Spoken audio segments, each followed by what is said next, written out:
students, this is Ajit Singh from AGVS International School, Chika. Today we will read chapter number 10, the first chapter of term second. So name of the chapter is natural resources. Natural resources का मतलब होता है कि जो प्राकृतिक संसाधन resources होते हैं जो ह्यूमन अपनी नीड के लिए यूज़ करता है उसको रिसोर्स कहते हैं, और नेचुरल जो मैन मेड नहीं होते. So let us read the lesson. Type of natural resources. A natural resource is anything that is a gift of nature and people use it to fulfill their needs. जो natural resource होते हैं वो nature का ऐसा gift है जो लोग अपने जो ज़रूरतों के लिए यूज़ करते हैं. A natural resource can not be created. जो नेचुरल रिसोर्स होता है उसको हम बना नहीं सकते. It exist in the environment and hence must be used carefully. ये एनवायरनमेंट में होता है, ये बात हमारे वातावरण में होता है और इसको बहुत सावधानी पूर्वक हमें यूज़ करना चाहिए. Some of the natural resources are air, water, soil, wood, mineral and solar energy. जो हवा है, पानी और मिट्टी, वुड, मिनरल्स जिसे खनिज कहते हैं, और सोलर एनर्जी जो सूरज की रोशनी होती है, वो नेचुरल रिसोर्सेज के कुछ एग्जाम्पल हैं. Natural resources are further divided into renewable and non renewable resources. ये जो एग्जॉस्टिबल है बेटा, ये रिन्यूएबल, ये मिसप्रिंट हुआ है यहाँ पे. तो ये जो होंगे नॉन रिन्यूएबल हम कहेंगे इन एग्जॉस्टिबल एंड रिन्यूएबल रिसोर्सेज. जो ये जो आगे डिवाइड है नॉन रिन्यूएबल, एग्जॉस्टिबल या नॉन रिन्यूएबल रिसोर्सेज कहेंगे, या और इन एग्जॉस्टिबल और रिन्यूएबल रिसोर्सेज कहेंगे. तो let us read about non renewable resources. Exhaustible resources, exhaustible कहते हैं जो समाप्त हो जाता है उसको हम एग्जॉस्टिबल कहते हैं. एग्जॉस्टिबल रिसोर्सेज और non renewable resources are those that are irreplaceable after use. जो एग्जॉस्टिबल, जो समाप्त हो जाते हैं, जो नॉन रिन्यूएबल रिसोर्सेज होते हैं, वो ऐसे रिसोर्सेज होते हैं जो इररिप्लेसेबल हैं, जिनको यूज़ के बाद हम दोबारा यूज़ नहीं कर सकते. Resources like coal, petroleum, metal like copper and iron are found deep inside the earth. जो कुछ संसाधन है जैसे कि कोल हो गया, पेट्रोलियम हो गया, और जो कुछ मेटल्स हैं जैसे कि कॉपर हो गया, आयरन हो गया, ये अर्थ के अंदर पाए जाते हैं. People use these resources to create many things. जो लोग हैं इन रिसोर्सेज को यूज़ करते हैं कई चीज़ों को बनाने के लिए. इन ऑल दीज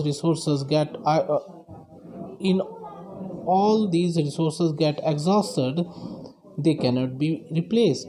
अगर ये चीज़ें ख़त्म हो जाती हैं तो इनकी जगह हम यूज़ नहीं कर सकते, इनको दोबारा हम नहीं यूज़ कर सकते जब एक बार ये यूज़ कर ली जाए. It is very important to conserve and use the non renewable resources wisely. इसलिए बहुत ज़्यादा ज़रूरी है कि इन जो रिसोर्सेज को बचाया जाए और नॉन रिन्यूएबल रिसोर्सेज को बहुत बुद्धिमत्ता से यूज़ किया जाए. Coal and petroleum are important non renewable resources. जो कोल हो गया और पेट्रोलियम हो गया, ये बहुत ज़्यादा ज़रूरी नॉन रिन्यूएबल रिसोर्सेज हैं. Coal is mainly used as a fuel to cook food. जो कोल होता है ये ज़्यादातर जो ऐसा फ्यूल है जो फूड बनाने के लिए, इलेक्ट्रिसिटी बनाने के लिए, स्टीम इंजन को चलाने के लिए, और जो फैक्ट्रीज़ में मशीन्स होती हैं उनको चलाने के लिए यूज़ किया जाता है. Petroleum is converted to petrol and diesel in refineries. जो पेट्रोलियम होता है जो माइन किया जाता है अर्थ के नीचे से, इनको रिफाइनरीज में से इसको पेट्रोलियम को रिफाइनरीज में रिफाइन करके उससे पेट्रोल और डीजल बनाया जाता है. They are used to run automobiles, ships and aeroplane. तो इनको जो होता है, जो हमारे वाहन होते हैं जैसे कि बाइक हो गई, बस हो गई, ट्रक हो गई, और जो दूसरे ऑटोमोबाइल्स हैं उनको चलाने के लिए पेट्रोल और डीजल का यूज़ किया जाता है. शिप्स को चलाने के लिए, एरोप्लेन्स को चलाने के लिए. Petroleum is also known as black gold. तो पेट्रोलियम को हम ब्लैक गोल्ड भी कहते हैं जब ये अर्थ से माइन किया जाता है, तो क्योंकि ये काले रंग का होता है और क्योंकि पेट्रोल बहुत ही हमारा इम्पोर्टेंट फ्यूल है, ऐसा नेचुरल रिसोर्स है जिसको यूज़ किया जाता है, इसलिए इसे ब्लैक गोल्ड भी कहते हैं। आगे हम पढ़ेंगे इनएग्जॉस्टिबल रिसोर्सेज के बारे में।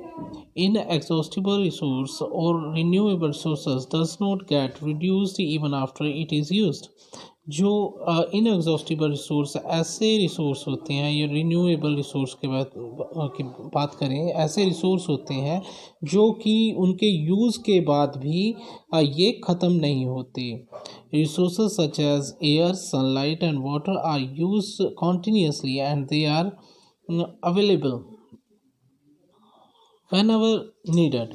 कुछ ऐसे रिसोर्सेज हैं जैसे कि एयर हो गई, सनलाइट हो गई, वाटर हो गई, इनको कॉन्टीन्यूसली हम यूज़ करते हैं और दे आर हर जगह ये अवेलेबल हमें मिल जाते हैं जब भी हमें इनकी ज़रूरत होती है। All living organism require air to breathe and water to drink. जितनी भी जीवित ऑर्गेनिजम्स हैं, जीवित जंतु हैं, उनको सांस लेने के लिए हवा की और पीने के लिए पानी की ज़रूरत होती है। Soil is another inexhaustible resource that is necessary for the survival of human beings। जो सोइल है, जो मिट्टी है, एक ऐसा इनएग्जॉस्टिबल रिसोर्स है, ज़रूरी रिसोर्स है, जिसमें जो ह्यूमन बीइंग रहता है या दूसरे जीव जंतुओं के लिए रहने के लिए भी ये ज़रूरी रिसोर्स है। और basic requirements such as food, clothing and shelter are mainly obtained from the plants that grow in the soil or from the animals that feed on these plants। जो हम खाना खाते हैं, कपड़े पहनते हैं या घर बनाते हैं, वो हमें प्लांट से मिलते हैं या मिट्टी से मिलते हैं, जो कि मिट्टी में उगाए जाते हैं, या एनिमल से मिलते हैं जो उस मिट्टी में उगे हुए प्लांट जो होते हैं वो खाते हैं। या तो soil erosion should be avoided by not cutting trees and plants। soil erosion क्या कहते हैं, जब जो हमारी अर्थ है उसकी जो ऊपर की फर्टाइल सोइल है, जब वो बह जाती है हवा से या पानी से, उसको हम सोइल erosion कह देते हैं।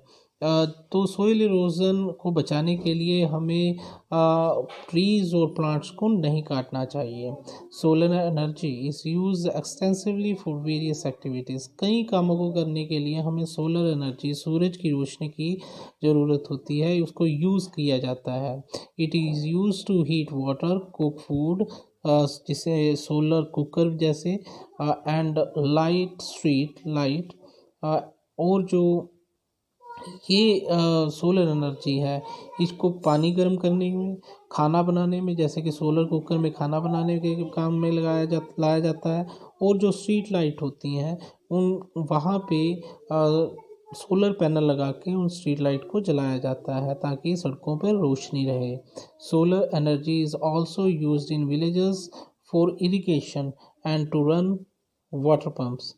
और जो सोलर एनर्जी है वो कामों में भी यूज़ किए जाते हैं, खेतों में पानी देने के लिए भी यूज़ की जाती है, और वाटर पंप्स को चलाने के लिए भी सोलर एनर्जी का यूज़ किया जाता है। Wind energy is use to generate electricity. जो विंड एनर्जी होती है, हवा की जो फोर्स से, बड़े बड़े डायनमो से घुमाया जाता है विंड एनर्जी की हेल्प से, तो उससे इलेक्ट्रिसिटी जनरेट की जाती है, इलेक्ट्रिसिटी बनाई जाती है। This is done by setting up huge wind mills. तो ये ऐसा कैसे करते हैं, बड़ी बड़ी विंड मिल्स जो होती हैं वो सेटअप की जाती हैं, लगाई जाती हैं, जिससे कि इलेक्ट्रिसिटी बनती है। Tamil Nadu, Karnataka, Gujarat and Kerala are a few places where windmills are set up। जो ऐसे कुछ स्टेट्स हैं जैसे कि तमिलनाडु हो गया, कर्नाटका हो गया, गुजरात हो गया और केरला हो गया, ये कुछ ऐसे प्लेसेस हैं जहाँ पर विंड मिल्स बनाई गई हैं, उनको सेटअप किया गया है। ये देखो पिक्चर्स में है, ये इसको कहते हैं हम सोलर एनर्जी। ये सोलर पैनल होते हैं, जब सूरज की रोशनी इस पर पड़ती है तो बिजली बनाई जा सकती है, तो इलेक्ट्रिसिटी क्रिएट की जा सकती है। अब ये जो है इसको हम विंड एनर्जी, बड़ी बड़ी विंड मिल है एक तरह की ये। जैसे ही हवा चलती है तो ये जो बड़े बड़े ब्लेड्स हैं ये घूमते हैं, जिसकी हेल्प से डायनमो, ये ब्लेड्स डायनमो से कनेक्ट होते हैं और डायनमो घूमता है और इससे हम इलेक्ट्रिसिटी बनाते हैं। तो इसका जो बुक वर्क है और क्वेश्चन आंसर्स हैं वो आपको व्हाट्सएप पे सेंड कर दिए जाएंगे जल्द ही, और इसको अच्छी तरह से पढ़ना है लेसन को और समझना है। Thank you students, have a nice day.